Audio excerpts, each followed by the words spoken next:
Looks like we're set. Class, welcome. This is a totally different format, totally different new thing. We're going to try it, see if it works, and hopefully you guys stay safe and well out there. I'm ready. I got my Lysol neutral air. It's orange flavor. Oh gosh, I hope it's not flavored. But I'm ready with that. I don't even know what flavor that fresh is, but I got some wipes, right? I've got my masks. I'm just kidding. We're doing fine, you guys. As long as you wash your hands, we're staying safe, right? Don't eat anything off the floor. We're gonna be okay. I'm calling this new format the COVID-19 Outbreak Student Dismissal Days. I'm gonna be doing this for my photo classes, for my video classes, my TV broadcast class, and we're gonna make do with what we can. You guys can watch at the comfort of your own home. I won't have one every day necessarily, but I'll have one kind of for every new update, new project that I'm gonna get across to you guys. Number one, because of the nature of our class, this is specifically now talking to the photography class. We've got, we're using cameras. You might have a camera at home. That's awesome. You might not have a camera at home, but maybe you have a phone, right? So we have to just kind of make do with what we have. You've got maybe a computer at home that has Adobe. If you don't, right, I strongly encourage you to get Adobe, either Photoshop, well, yeah, definitely Photoshop, Lightroom. If you want to do other things like video editing and things like that, there are other programs, Illustrator for graphics, things like that. But I want you to have those programs at home so that you can do these assignments kind of wherever we can.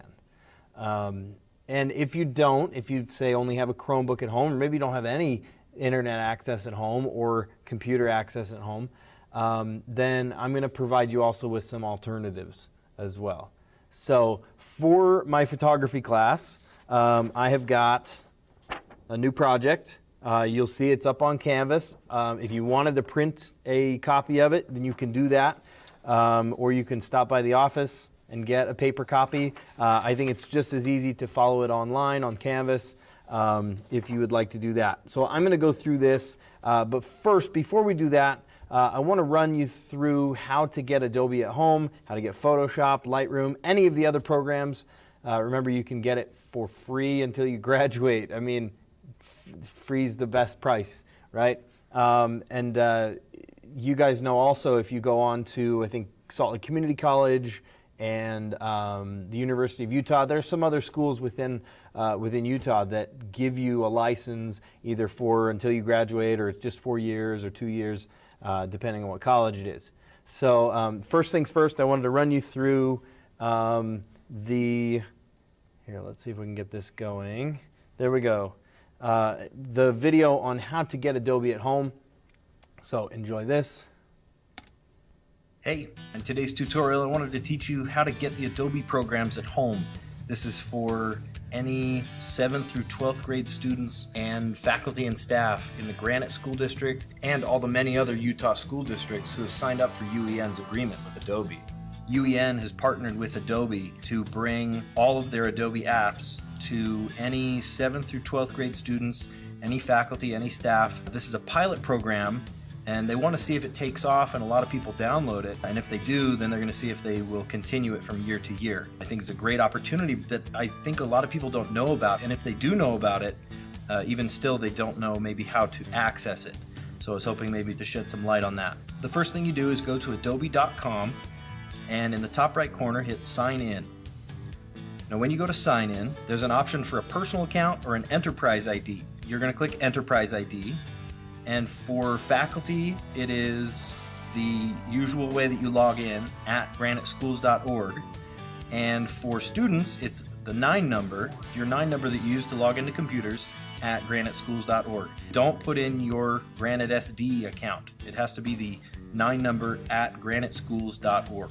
And then your password is just the password that you will use to log into any computer in the district. Once you're in, there's a button that says download apps, and it will take you to a big long list. Don't download all of them here. this is just a place where you can see which ones you do have access to. The one that you want to download is called the Creative Cloud Desktop app. You can think of it as like a launcher for all of the other apps that you're going to download onto your computer. Once you have that one downloaded onto your computer, you can select the ones that you want to download. When you're at school in the lab and you're going to use one of these programs, it should already be loaded onto your computer. If not, talk to your teacher about it. Before you use the programs, you'll need to log in. Go to the Adobe icon in the top right corner. You will be prompted to log in the same way you logged in at home. Click on Enterprise ID. Use your 9 number at graniteschools.org. Remember, don't use your 9 number at granitesd, it won't work. And then your password is the password you use to log into the computer. You can download the Adobe apps onto as many computers as you want. However, you can only sign into 2 at a time. So for example, if you're using the Adobe programs at school and you also have an Adobe login running at home, and then you move to another computer at the school, it will ask you to log out of one of your other active sessions. Now, mobile devices don't count as one of your 2. So if you have, say, Premiere Rush or one of the other programs that are available on mobile devices, that won't count against your 2 that can be logged in at the same time. Use this to your advantage. Like I said, this is a pilot program to see if enough people are going to use it. Hopefully they can continue it in later years. I think it's a great opportunity for us. If you need to log into another computer and you forget how, check back in and watch this video again. Hopefully it will help you remember how. Thanks, see ya. What a handsome devil to explain that. Great. So the process is a little bit different now since I have since I published that video. I don't think it asks for your Adobe. No, it asks for your Adobe ID, but it doesn't care if it's a enterprise license. It just knows all of a sudden. You put in your graniteschools.org account, and it just goes, oh, you're with Granite, right? And you already have an account with that. So hopefully that's a little easier that way. So what I want to do, this, right? We just barely talked. Like, what if you don't have what if you don't have Adobe at home? What if you don't have a computer that can do that? Like I said, you might not have a laptop or a desktop computer. It works on Mac or PC. Hopefully you heard that. Like, what if you just, maybe all you have is a Chromebook. It doesn't run on Chromebook, unfortunately. So what are we going to do? At that point, we're going to need some other alternative, because we're not all here in the lab. By the way, it's been kind of eerie to be in this like very empty lab all day. It's kind of odd. So let me bring to you an idea of an alternative that you could do. So here I'm on our web page of our Canvas account. Here's the live stream that we are currently watching. That's funny. I put it there, but I also put it in the Colorize project. That is the assignment that we are currently doing. If you don't have access to Adobe, you can't do Photoshop at home, then here is an alternative. If you don't have a camera, you certainly have a camera in your pocket, maybe, with your phone, right? So there's this great Instagram named Humans of New York. You've probably seen it, maybe you've seen it. And it's all of these different stories. This guy started this account just kind of interviewing random people in New York, and it has since blossomed into like tons and tons of just, I think he's interviewed thousands of people from New York. And unfortunately, the page is not loading very well, so I actually opened it up in Google Images as well. It's this guy right here, Brandon Stanton. So your alternative assignment would be to make 3 Humans of New York posts. Now, if you want to call it Humans of Olympus or Humans of Holiday or whatever you want to call it, it doesn't have to be of New York, of course. Humans of Utah, sure. But what I want you to do is make posts just like this one, right? So you get a really sharp, nice portrait of 3 people and get their story. Maybe ask them a very pointed question, not like a prying question, but just like ask them something that will evoke a story. And then write that down or record it with your voice notes. And then that will become the caption of the post. And I'd love to even see these go up on Instagram.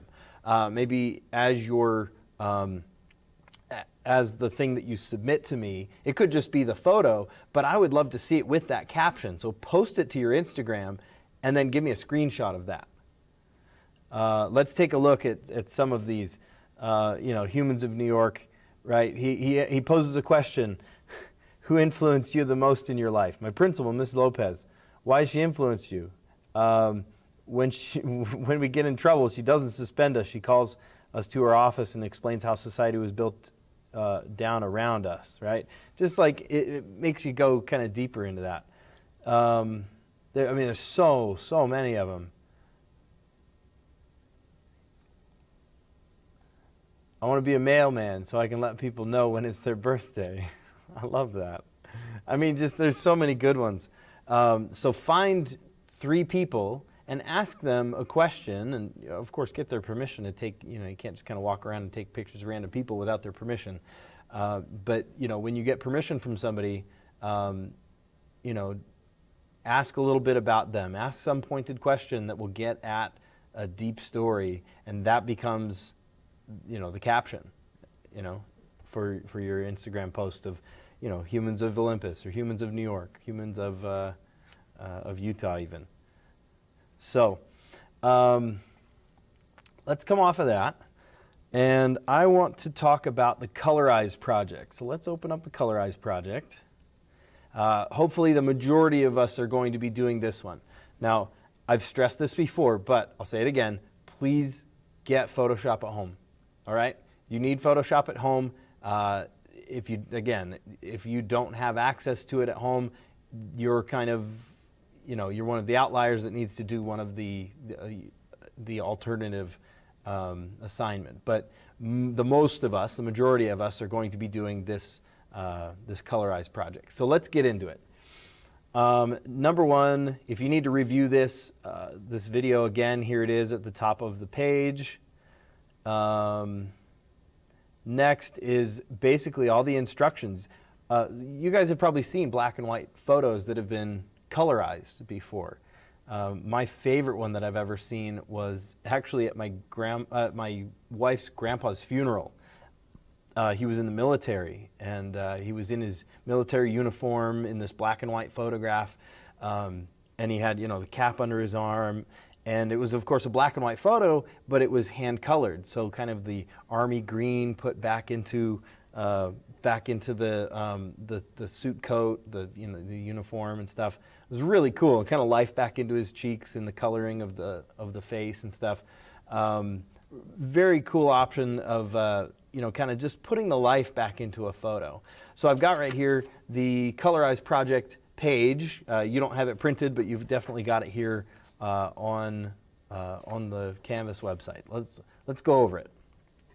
So in the era of black and white photography, if you wanted a color photograph, you would hire the photographer to hand color your prints with opaque paint. The final product would be a familiar lightly colored tone over the photograph that resembled the original colors. Now I will also say this, you don't necessarily have to make them the original colors.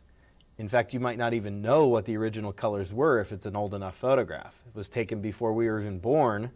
For example, there's a really cool YouTube video about hand coloring photographs, and this company would do just hours and hours of research about what colors, the different logos and shirts and things would probably be. For example, one of the things they found out is as they were coloring in this thing that had a 7-Up logo, you think, oh, 7-Up, that's like, green with a little bit of red. Well, back in the day when it first came out, it was actually black and red. Wait, what? Crazy, right? So anyway, so they had, they were trying to figure out, what would make the best colors, and they actually did some backing research to find that out. So that's what you're going to do. You're going to take some photograph. It could be a photo that you have already taken, but unfortunately, the photos that you've already taken, unless you have them on an SD card or something, they might be on your computer here at school. So you might just need to take a fresh photo. If you just need to take a fresh photo, then that's fine too. I'm all right with that. And if you don't have a camera, take a photo with your phone, right? There are so many different options. So keep that in mind. You don't necessarily have to take these with your nice camera or something. It could be an existing photo. This is one of the projects that I'm okay with you using an existing photo, even a photo from a previous project that you've already handed in. Like say you just love one from your composition project. If you wanted to hand that one in, totally fine, okay? Because we are going to take that photo and do something totally different with it. So, and color the whole image. This isn't one of those things where like it's part black and white and then part not. We're going to color the entire thing. So let's go through these steps. You can follow along at your own pace. I'm going to open Photoshop here. This one. There we go. So we've got a photo. Of course, you might take this in color, but import a photo of some obvious subject into the blank document where the subject is close up in the foreground and there's not a distracting background. Some kind of obvious middle subject where it's not like, 2 colors or 3 colors. We're going to need to make a lot of different colors in a lot of different places. Like in this one, let's see, that one, right? This is probably only like 2, maybe 3 colors. It's not going to work, right? It's not going to work for our project. You're going to fill this in with like 2 colors, 3 colors, and then you're done. Right? Find something that has a lot of variation to it. This one has greens. It has light green and dark green. It has, things going on in the foreground. The track has some color. The mountains have some color. There's a lot going on here. So don't just find something that's like 3 colors and you're done, right? That's not going to take you very long. Find something that you can really get into. And I would also say find a photo that you really appreciate too. Like, you're going to take a lot of time with this photo. You're going to spend a lot of time with this photo.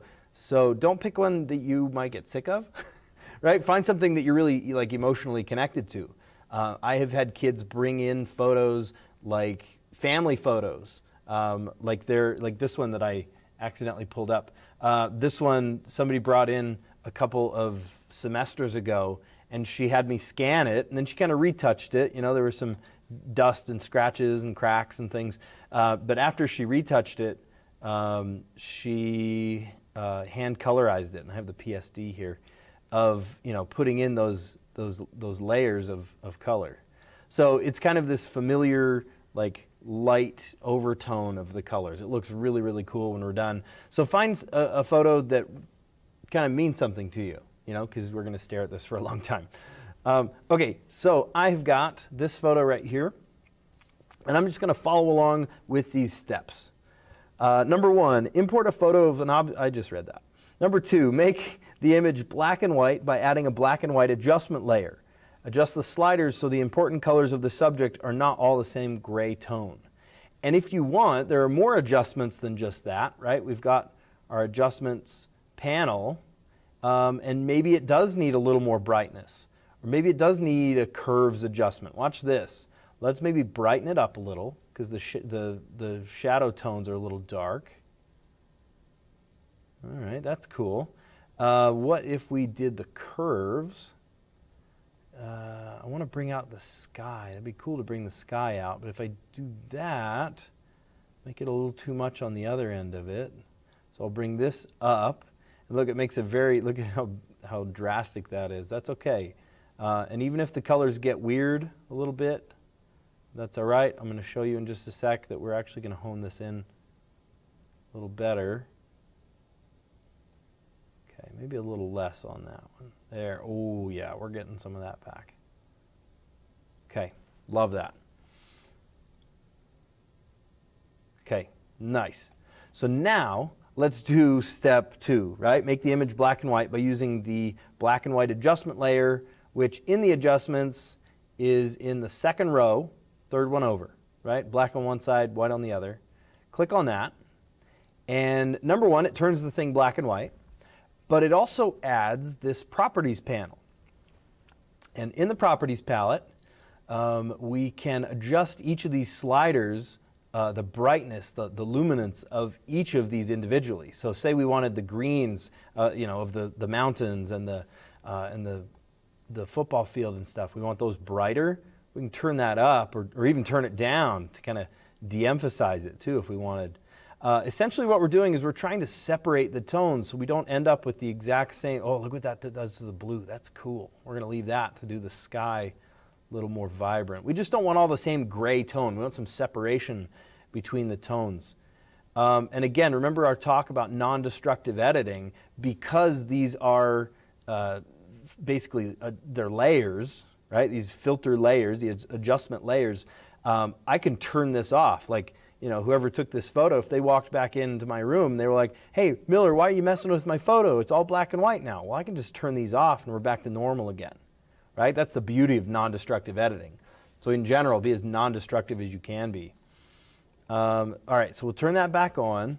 And if I need to adjust these again later, I can, because it's a non-destructive edit. Ooh, that's kind of cool. Turn up the yellows. All right. I'm getting distracted on my own live stream. Nice. Okay. Step 3 on the project page, create a new layer above the original image. At the bottom of the layers palette, click the new layer icon to make a new layer above the selected layer. So it will always add a layer above the one that you're currently working on. So if we're working on the top layer, this black and white layer, then right here at the bottom, see it's got this little, looks like a little square with a tab folded up from the corner.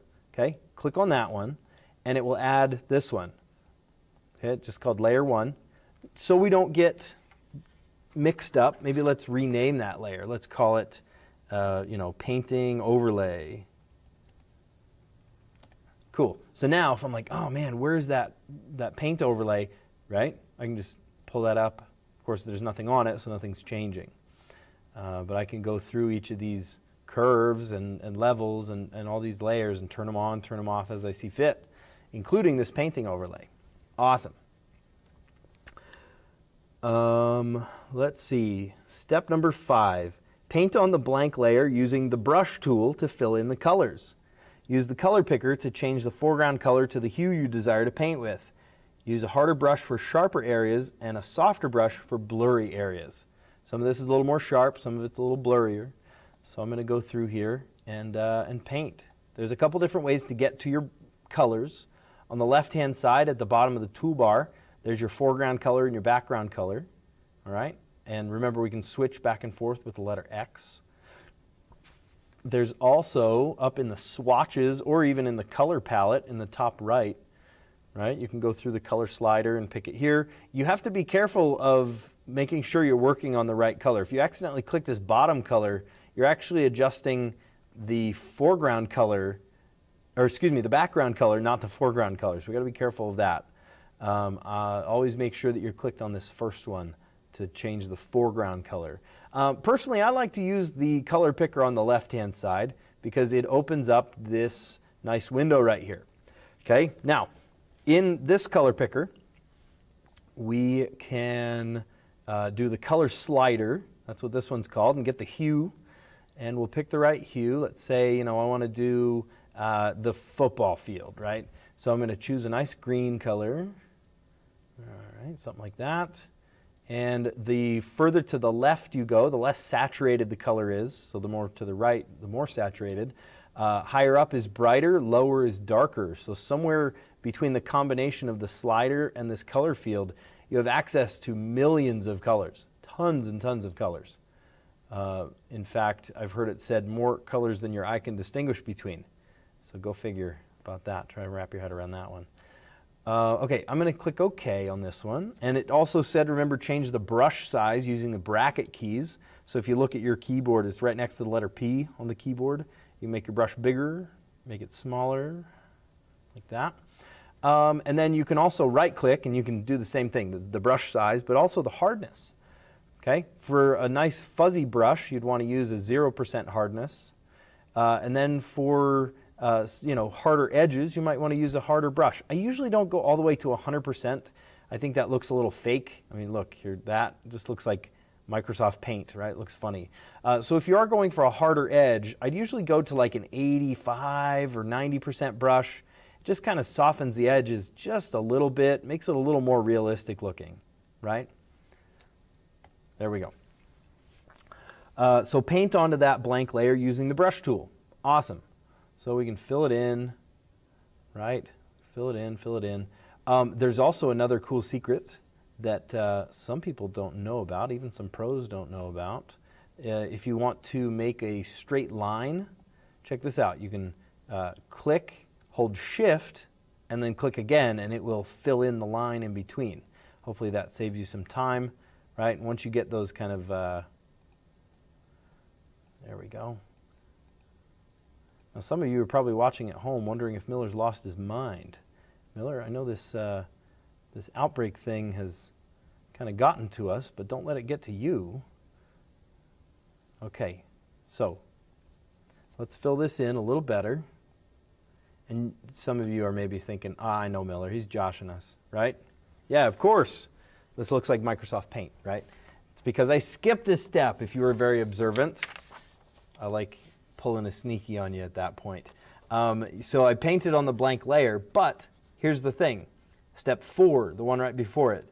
At the top of the layers palette, change the blending mode of the top layer from normal to overlay. All right, so let's do that. So over here we've got normal, right, of this top layer, the painting overlay layer. We'll change that from normal to overlay. Whoa. Now we can see what's going on underneath. Crazy, right? And it also becomes blatantly apparent like where we've painted and where we haven't, right? That's because if you remember back from when we changed blending modes in that fun activity where we put a layer on top of another, what was happening there is we're taking the color of what's above but kind of disregarding the tonal value of it, and then inserting the tonal value of what's down below, especially now that it's black and white on this layer.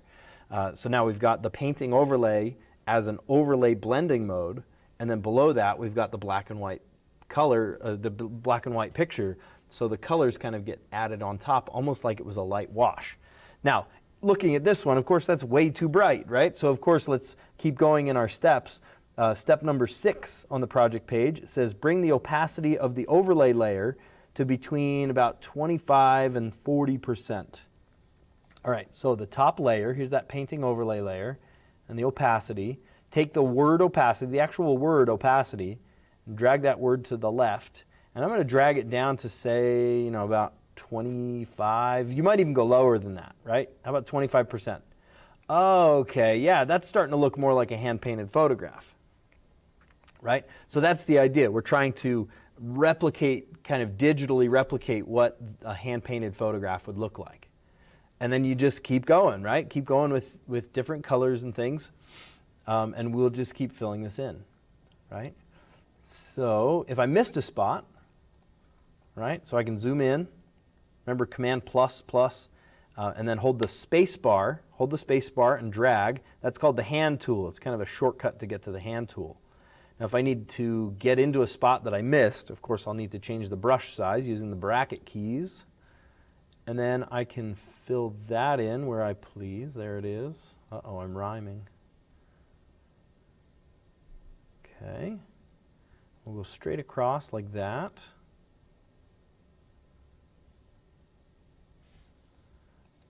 Okay. So sometimes you're working in like really small areas, and sometimes, you're getting into these little nooks and crannies, and then sometimes it's just big areas of color. Right? Sometimes it is just kind of a big general area that you want to fill. Like for example, up in the sky, I'm not going to hit the sky with like a tiny little brush. I'm going to hit that one with a much bigger brush so that I can cover more area. But when I get into maybe the mountaintops, this kind of skyline right here, then I'll definitely want to hit that with a smaller brush to be more accurate. So let's go back into the colors, and I want to just show you something. If I paint in the sky right here, let's pick a nice sky blue. Okay, and we've got our opacity down lower, right? So it's going to be just kind of a nice wash of color. So if I'm painting in here, wait a minute, I can't see it. I can only see it where I accidentally hit the mountains. So think about it, why not? Well, remember I said the overlay picks up the color wherever that light shines through, wherever there's a gray tone. Okay, so if it's pure white, we're not going to see anything because there's nothing underneath it to show through. But if I am going to, here, we'll cover more ground using a bigger brush. In this case, a much bigger brush, so we can cover a lot of ground all at once. And then once I get into that edge, getting closer to the mountain tops, then I'll go with a smaller brush. Yeah, that's probably good. And we can hit that edge. Now, maybe I do go over top of the edge, right? Here I accidentally painted over that. So what would I do? Right? You could consider, oh, maybe I'll just erase that, or I'll, you know, what do you think? Well, I would use the eraser tool. Wait a minute. Miller, didn't you say that the eraser tool is the most destructive of all the tools? Yes, we're trying for non-destructive editing here. But remember, we're working on our own separate layer, right? Here's the painting overlay. And we're good using the painting overlay layer, okay? So like if we wanted to, we could just turn the whole thing off, right? And then our green is not green anymore, and our blues are not blue, and we can just turn that off. But let's go back here and we'll just paint the green just to show you. We'll get some greens in the mountains. It's a good base coat. Maybe we'll go with a different green later. I think there's some browns in there as well. But look, I'm just covering over that. And it's just replacing what was there. Because think about it. Like, let's go back to this, the blending mode and bring it back to normal. We'll go back into finger painting mode, right? That's what it looks like. Remember when I skipped the step and it just looks like this? I'm really just replacing the pixels of this with the pixels of the other. Okay? So if we were in finger painting mode like this, and actually sometimes people will bring the opacity really high just to see if they missed a spot. You know, here's the overlay, and it's like, yeah, of course we'd never use an opacity, the electric green like this, but, you know, it helps me right now at least see if I've missed a spot. There we go, something like that. And then, of course, if you need to, change the brush size. Of course, I'm going a lot quicker than you guys will. You can fast forward through the video and see if you've missed a spot, you know, and be a lot more accurate and stuff. I'm just trying to get through this so you guys don't fall asleep watching my video, unless you have already. I'm not going to call any names because I'm working with like 4 different classes. And jokes only work for specific audiences, and that's fine. Okay, so getting through that very quickly so that we can bring it back. We'll bring the opacity, the opacity back down to, what were we at, like 25, something like that? There's 20. Oh, I kind of like it at 20. Okay, so if we're missing a spot, right, we can fill that in. Let me show you, I've made considerable progress on this one. Let me show you kind of where I'm at with it. This is just a copy of the one we were just barely working on. And I'm at 15% opacity. Of course, I've missed a lot of spots, but I've gone through and I've filled in some of these other ones where I feel like maybe it needs to go lighter, darker, and colors and stuff. The big thing is once you're finished, don't forget to save it the right way, okay? Even when you're not finished, you want to come back to it later. You need to save it in the right way. So let's do that right now, okay? I've made a lot of progress, but there's still some work to be done in this one, so I need to come back and kind of revisit this some other time. That is when I would save it as a Photoshop document, right? Photoshop documents remember all your layers, it remembers your adjustments, remembers all these changes, and because they're all on separate layers, right, we can call these back up whenever we need, we can change them. If you're feeling especially obsessive compulsive, then maybe you could even put each color or each area into their own layers. I don't like doing that because then I kind of mix up layers and I'm like, oh, what layer does that belong to? You know, here's the huddle of kids, but oh, that's on layer 2, right? And you get mixed up. So to prevent yourself from getting mixed up, I like keeping a lot of this on one single layer, but you don't necessarily have to. You could keep maybe the things that tend to be lower opacity, that are just kind of like a light wash over top of something as one layer, and then a separate second layer of everything else. Or maybe like, you know, you want to make sure you get the skin tones right or something. So you do all the colors on one layer and then the skin tones for a separate layer. Let me just tell you now, that's probably probably sage advice because skin tones are really, really hard. Don't try to match the exact same skin tone. It's not going to work, okay? It's going to look kind of weird and miscolored and stuff. Skin tones, it depends on, you know, the actual color of someone's skin and a million other things. I would say in general, people make them too pink, so it ends up more like, I don't know, like piggy kind of colors. I'm saying this regardless of race and stuff. This is just kind of generally, I've seen people push towards like the wrong color. I think skin tones tend to have more yellows in them, even the darker skin tones, than people try to actually put in. It tends to be a little more it's kind of cartoony colors. That's again why I put the skin tones on their own separate layer too, so you can change the opacity. Or maybe you could put a hue and saturation change on it. So you get a color, but then you want to maybe modify the color a little bit, or turn it up or turn it down, things like that. It will take a lot of experimenting to get skin tones right. Should I show you this? Maybe I should. I'll show you the overlay, the painting overlay, but without. There we go. There's finger painting mode. Oh, that's funny. There's our comrades on the football team. Oh, that's funny. But you can see, like, it's not perfect. I missed a couple spots, and of course I'm not done. And I, haven't changed my brush size hardly at all. But looking at that with the opacity way down, and it's an overlay instead, that actually looks pretty dang good. So don't feel like you have to cover every pixel necessarily. It might look better if every pixel is covered, but maybe not. Maybe you won't even notice. Like on mine, there were a couple spots missing. And of course, like I said, I'm not done with this one. I'm going to go through, I didn't even touch reds or browns or anything, and I'd like to kind of revisit a lot of different colors and tones. And if I did miss a spot, it's a little more obvious. Imagine if you were a photographer in the early 1900s or late 1800s. Someone handed you a black and white photo, and they said, "Hey, will you colorize this for me?"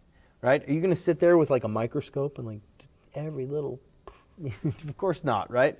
You're going to maybe for the bigger parts do kind of big washes of color, and then for some specific sections that really need some detail, you're going to hit it with a finer brush. But it is just going to be kind of a general wash over top of the photo, and that's okay. That's totally fine. All right, so we were going to save this. I got sidetracked. You guys love me for that, though.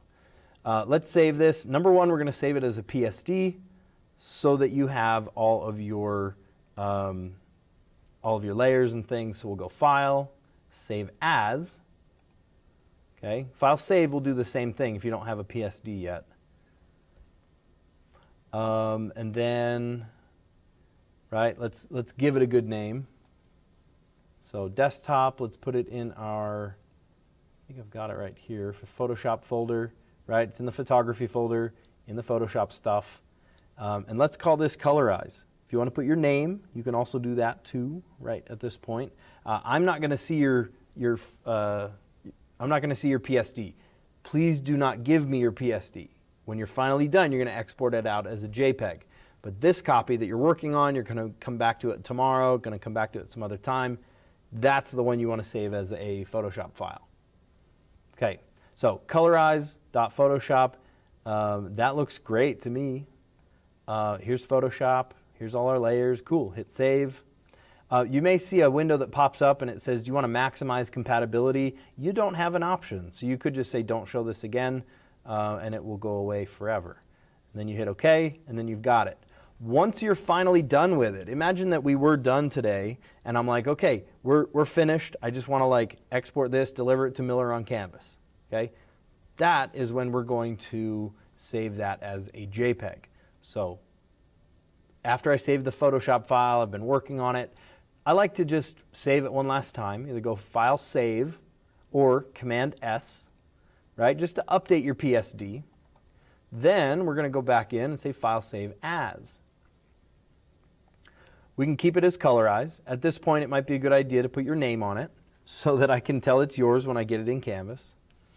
Leave it in that same folder, that's fine. Toss it in your Photoshop folder. And then format, right? What's the format? This time we're going to say JPEG. Cool. So now look, it automatically changed that file extension. Please don't touch that file extension. Don't type in another one thinking you're funny, because it's going to be whatever it says here and then be mismatched to the file extension. So don't do that. If you wanted a JPEG, go to Format, click JPEG. If you want a Photoshop, whatever. In this case, because we want it all just flattened into one single layer, into one single golden image, then we're going to say JPEG right there. Okay, looks good. The JPEG options ask you how compressed you want your photo to be.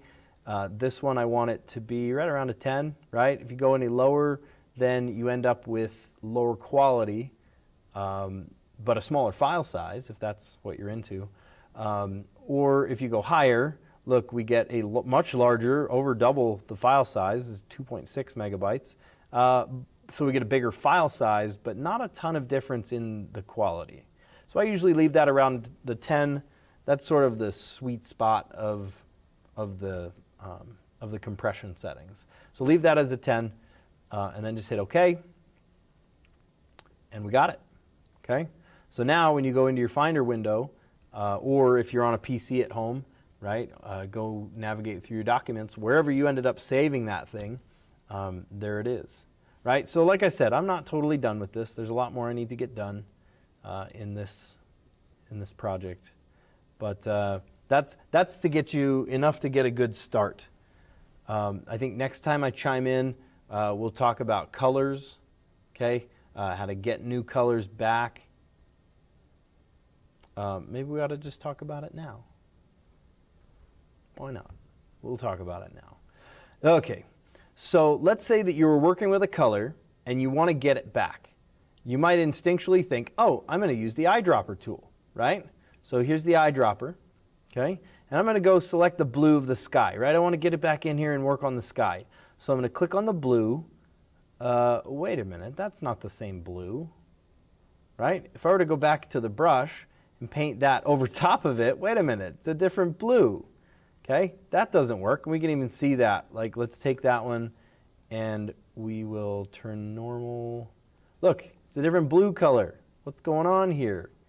Playing games. Quit playing games with my heart here. Okay, that doesn't work. So instead, let's go back, revert. If I want that pure color back, then what I do, if I'm going to use the eyedropper, which is this one, the keyboard shortcut is I, or fun fact, if you're working with the paintbrush, you can hold down Option, and then it like temporarily turns into the eyedropper, so that's fun. If I want that pure color back, one of the ways to do it is the long way. So you go all the way up to normal, bring the opacity all the way up to 100%. That's the pure blue. Okay, if I was to steal this one, that's the blue. So you can go Option, click, and then now I'm painting with that blue again. Okay, that's kind of a long way to go.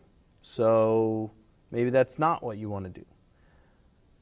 Another option is up in the top right corner are the swatches. Now, the cool thing about the swatches panel is every time you select a new color, Photoshop has gone through and written down, kept track of all of the different colors that you've used. So here's the blue that I used before this one. Here's the green, I think of the, was that the green of the turf field? Maybe this was the green of the trees, the yellows and browns that I put in the trees, all these right here. So Photoshop has just kind of faithfully kept track of all of those different colors. So you can just call it up. It's like, oh, I want that yellow again. Click the yellow, and now I'm painting with that yellow. It's the exact same yellow as I was painting with before, right? So that's a cool little shortcut.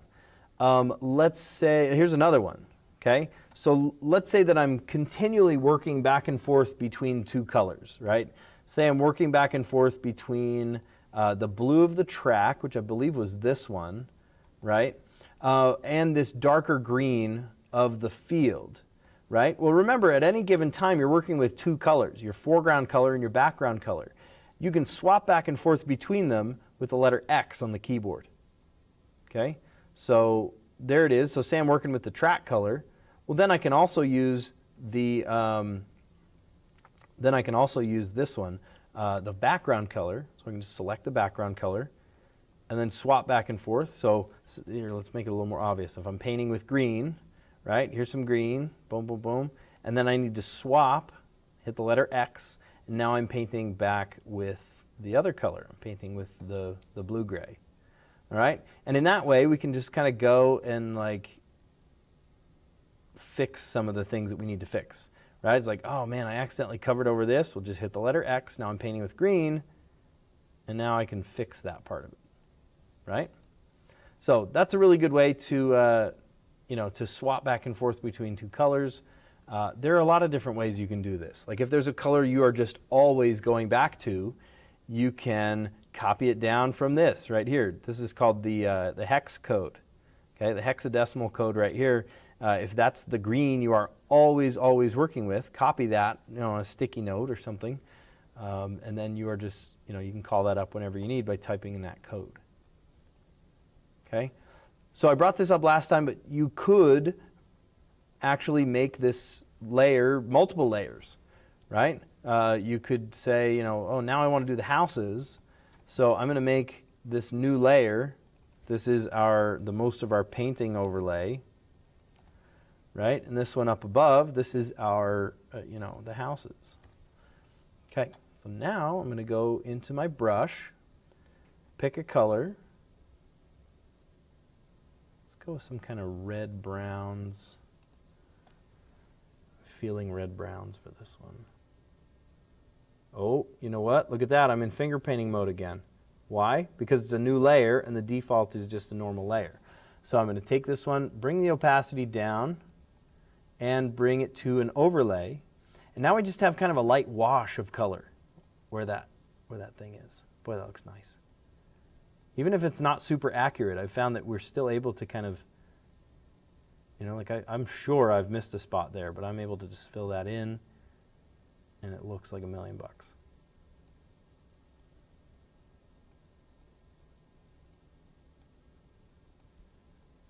Rumor has it that Coach Smith used to live in one of these houses.